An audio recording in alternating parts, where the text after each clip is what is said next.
Yes, it's true. I ran in college for Grand Valley State University. It's Division II. It's in Michigan, and I had a good career there, but I didn't see running competitively after college, but I've always loved running, so I just kept with it, threw myself into the Chicago Marathon in 2004 right after graduating, and really wasn't ready for it. Ended up making the classic mistakes, going out too hard, walking a fair bit of it. Finished, said I would never do it again, but signed up for another one the next year. And, things just kept rolling over the years.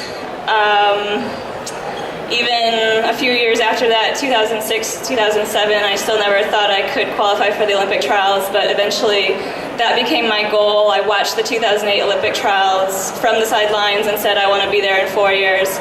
And 2 years later, I qualified at Grandma's Marathon in Duluth, Minnesota, and I've just continued to stick with it over the years. Yeah, in 2011, this race was, I trained very hard after injury. I used to live in New York, so I trained very hard for this race.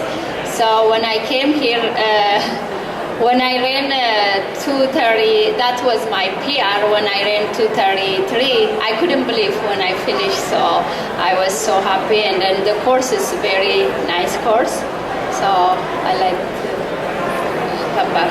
Thank you. That's why I come back.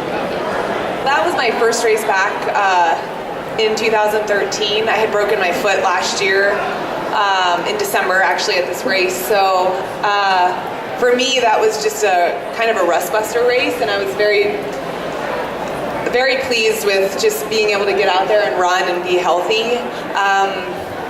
I've just my fitness has propelled since then, so I feel really good about where I've come and being able to be healthy and be here. I mean, half the battle is getting to the start line healthy, and I am very thankful to be here.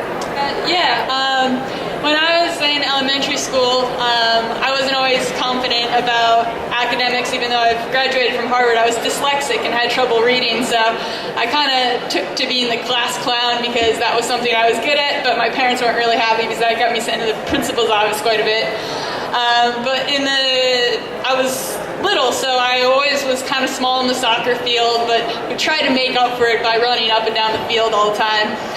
So I ran my very first time mile in the spring of 5th grade, ran it in 5:55 and broke the school record for girls and boys. So after that I went home and asked my dad if I could go running with him, so we started running together about 4 days a week, and after 4 months of training really hard, I broke the age 11 8-kilometer and 5K national records, 17:44 and 29:17, and sort of through learning if I work hard and apply myself, I can overcome things like I did in running to achieve. I was like a kind of light bulb went in my head that I might have not the easiest time in the classroom, but if I apply myself like I did in my running training, I could see results, and it definitely turned the table. So running really kind of changed the path I was on and turned me into kind of the person I am today. So I love it, and I want to continue to do it till I'm 99 years old.